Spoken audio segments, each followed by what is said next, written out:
ঘন জঙ্গলের ধারে ছোট্ট গ্রামে থাকতো এক দুষ্ট বানর। তার নাম কোকো। কোকো সারাদিন গাছে গাছে লাফাতো আর সবাইকে দুষ্টুমি করে হাসাতো। একদিন সে ঠিক করলো জঙ্গলের রাজা হবে।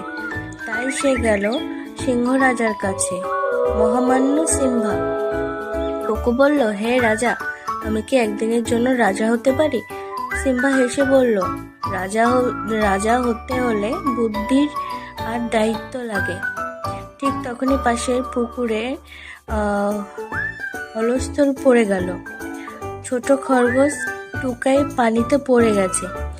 কোকো এক লাফে গাছে থেকে ঝাঁপ দিয়ে লম্বা লতা ছিঁড়ে নিল। টুকাই সেই লতা ধরে উঠে এলো। সবাই হাততালি দিল। হাতি দাদু বলল, আজ কোকো সত্যি রাজকীয় কাজ করেছে। সিম্বা হাসলো, দেখলে কোকো, রাজা হওয়া মানেই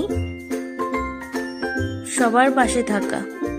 সেদিন থেকে কোকো আর শুধু দুষ্টুমি করতো না, সে বন্ধু বান্ধবদের সাহায্য করত, ফল ভাগ করে খেত আর বিপদে ঝাঁপিয়ে পড়তো।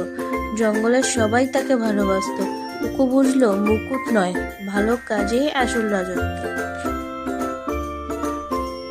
নতুন নতুন কার্টুন ভিডিও দেখতে হলে চ্যানেলটি সাবস্ক্রাইব করে রাখুন।